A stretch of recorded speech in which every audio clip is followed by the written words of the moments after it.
गीत बज रहा है, विख्यात संगीतकार है और उनका संगीत बज रहा है। और जो सभ्यता संस्कृति, साझा सभ्यता संस्कृति की बात जो हो रही थी, उसकी झलक आपको इस वक्त एमपी थिएटर मैदान पर परिसर में दिखाई दे रही है, जहां पर खुद प्रधानमंत्री नरेंद्र मोदी मौजूद है, खुद मुख्यमंत्री योगी आदित्यनाथ मौजूद है, राज्यपाल आनंदीबेन पटेल मौजूद है। इससे पहले जब मुख्यमंत्री योगी आदित्यनाथ ने अपना भाषण दिया तो उन्होंने बताया कि कैसे शिव के मुख से दो भाषाएं निकली। इसके अलावा उन्होंने काशी के और मद्रास के, तमिल के उन मंदिरों का जिक्र किया जो धार्मिक तौर पर उत्तर को और दक्षिण को जोड़ते हैं। तो एक तरीके से ये इसको जो धार्मिक और सांस्कृतिक के साथ साथ यहाँ पर जो स्टूडेंट पहुंचे हैं, करीब 250 स्टूडेंट पहुंचे हैं, तो वो भी ये बता रहे हैं कि तकनीक भी किस तरीके से उत्तर और दक्षिण की जो साझा तकनीक से एक भारत श्रेष्ठ भारत बनेगा, उसकी भी झलक यहाँ पर दिखाई दे रही है। और इंतजार प्रधानमंत्री नरेंद्र मोदी का है, जो इस वक्त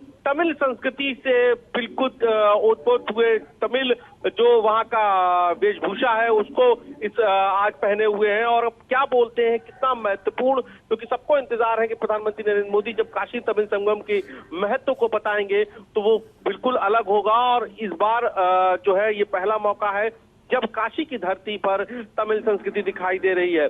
तो ये जो प्रधानमंत्री नरेंद्र मोदी महामना की बगिया काशी हिंदू विश्वविद्यालय के एमपी थिएटर परिसर महीने भर चलने वाले काशी तमिल संगमम का उद्घाटन कर चुके हैं। और अब महादेव की नगरी में उत्तर और दक्षिण की संस्कृतियों में मिलन के साक्षी काशी वासियों के साथ तमिलनाडु के 9 रत्न भी आपको दिखाई दे रहे होंगे। ये 9 रत्न की भांति तमिलनाडु के जो संत हैं वो यहाँ पर मौजूद है।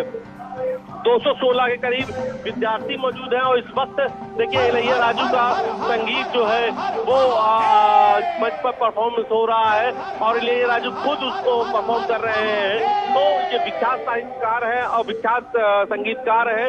और पूरा जो इस वक्त बीएचयू का एमपी थिएटर मैदान है वो इस साझा संस्कृति के जो जीवंत दर्शन है उसका साक्षी बन रहा है। और खास बात यह है कि देखिए सभ्यता, संस्कृति, धार्मिक तौर पर ये जो एक तरीके से पिच है, लेकिन इस पिच पर लोग जो है राजनीतिक चश्मे से भी देख रहे हैं कि किस तरीके से जो है जो दक्षिण राज्य है वहां पर किस तरीके से इस प्रोग्राम का असर जाएगा। क्योंकि मंच पर जो 9 संत बैठे हैं, 9 शैव धर्माचार्य बैठे हैं, ये अपने अपने खास इलाके में महत्व रखते हैं, इनसे जुड़े हुए बहुत सारे भक्त हैं, फॉलोअर्स हैं। तो ऐसे में इस बात से भी इंकार नहीं किया जा सकता कि इसके राजनीतिक मायने नहीं निकलेंगे। इसके बिल्कुल जो है राजनीतिक मायने भी निकल रहे हैं और ये बेहद बड़ा महत्वपूर्ण कार्यक्रम है। और इसीलिए इसको लेकर बीजेपी ने बड़े स्तर पर तैयारी भी की है।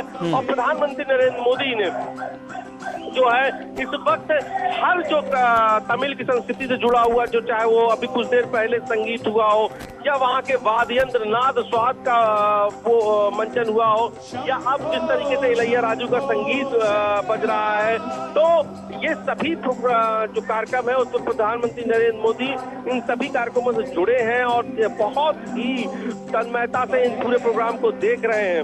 अब कुछ देर बाद यहाँ से प्रधानमंत्री नरेंद्र मोदी जो है अपना जो उनका व्याख्यान वो देंगे। और खास बात यह है कि प्रधानमंत्री नरेंद्र मोदी तमिल भाषा में लिखी गई धार्मिक पुस्तक जो है तिरुक्कुल व काशी तमिल संस्कृति में लिखी पुस्तकों का विमोचन भी करेंगे। और उसके बाद तमिलनाडु से आए हुए करीब 210 विद्यार्थियों से संवाद करेंगे। और ये सभी विद्यार्थी आगे डी में बैठे हैं।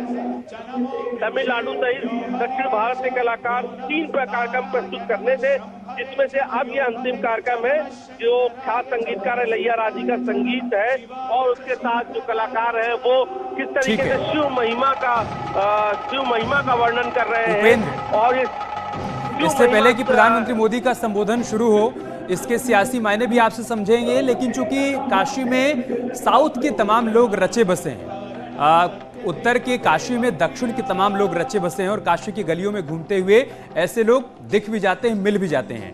उन लोगों के लिए यह आयोजन कितना खास हो जाता है? देखिए, ये आयोजन बेहद जो है इसलिए खास हो जाता है कि आप अब तक उत्तर प्रदेश में कभी भी जो है तमिलनाडु को और तमिल संस्कृति को लेकर ऐसा कार्यक्रम नहीं हुआ है। तो पहली बार न केवल वहां से अतिथि के रूप में चाहे कारीगर हो, चाहे संगीतकार हो, चाहे कलाकार हो, प्रोफेसर हो, विद्यार्थी हो, इनको अलग अलग रूप में बुलाया गया है, बल्कि काशी में कैसे पूरी तमिल संस्कृति पल्लवित पुष्पित होती है ये भी बताया जा रहा है। तो एक तरीके से कह सकते हैं कि उत्तर की बगिया में दक्षिण के जो फूल हैं उनकी महक जो है वो कैसे पूरी साझा संस्कृति को, सभ्यता को दर्शाती है, पुष्पित करती है, पल्लवित करती है। ये तमाम सारी तस्वीरें उनका जीवंत उदाहरण है। ये जो आवाज है, ये संगीत है, ये जीवंत उदाहरण है कि कैसे उसमें चाहे रिदम भले ही तमिल का हो लेकिन उसमें स्वर शिव के हैं। वो शिव जिसके कहा जाता है जिसके त्रिशूल पर काशी बसी है, वो शिव जहाँ से शैव शब्द जुड़ा है, तो शैव संप्रदाय है, शैव परंपरा है, जिसके संत इस वक्त जो है मंच पर विराजमान है। कि 9 संत तो शिव शैव परंपरा का जो है अद्भुत मिलन है और इसीलिए वहां पर जो है ये जो 9 धर्माचार्य बैठे हैं इनका तमिल में बेहद बड़ा ओहदा होता है। और ये इनकी मौजूदगी में जब प्रधानमंत्री कोई बात कहेंगे तो उसका उसके जो अर्थ निकलेगा और उसकी जो गूंज होगी वो दूर तक जाएगी। और ऐसा आतिथ्य जो काशी का आतिथ्य देवी देवो भवा का जो भाव है वो इस वक्त तमिल से आए हुए अलग अलग ग्रुप के कलाकारों को यहाँ पर महसूस हो रहा है। और यहाँ से ये कलाकार प्रयाग जाएंगे।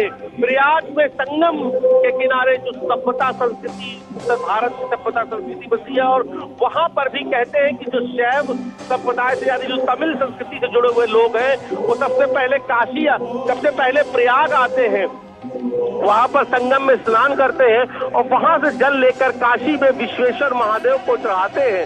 तो इसलिए पूरा ख्याल ध्यान रखा गया है कि काशी से उनको शिव के दर्शन के साथ साथ प्रयाग में संगम में स्नान, संगम के दर्शन और उसके बाद अयोध्या में भगवान श्री राम का जो भव्य मंदिर बन रहा है उसके दर्शन कराए जाएं। तो शुरुआत आज प्रधानमंत्री नरेंद्र मोदी ने कर दी है और अगले 1 महीने तक ये पूरा ताना माना है सभ्यता, संस्कृति, तकनीक का, शिक्षा का, ये पूरा ताना बाना बुना होगा जिसमें आपको अलग अलग रंग दिखाई देंगे। और इस वक्त इलैया राजू का जैसे संगीत जो है गूंज रहा है, शिव के स्वर गूंज रहे हैं, तो शिव के स्वर से शैव संप्रदाय के ये जो महत्व आए और आप इसका महत्व है समझिए कि खुद आज मुख्यमंत्री योगी आदित्यनाथ ने अपना जो पहला संबोधन किया वो वड़क्कम में किया, यानी कि पूरी तरीके से ये बताने की कोशिश है कि काशी अपने ठीक है उपेंद्र, लोगों को इसी पॉइंट पर इसके सियासी मायने भी समझ लेते हैं। देखिए, एक तरफ कांग्रेस पार्टी भारत जोड़ो यात्रा निकाल रही है और एक तरफ प्रधानमंत्री मोदी की अगुवाई में ये आयोजन। संदेश ये है कि देखिए भारत तो पहले ही जुड़ा है, भारत कभी बटा था ही नहीं। जरूरत और आवश्यकता इस बात की है भारत की संस्कृति और सभ्यता जो अलग अलग राज्यों की संस्कृति है उसका मिलन किया जा सके, उसका संगम किया जा सके, उसका आदान प्रदान किया जा सके, उसका प्रचार प्रसार किया जा सके और इसी उद्देश्य से आयोजन किया गया है।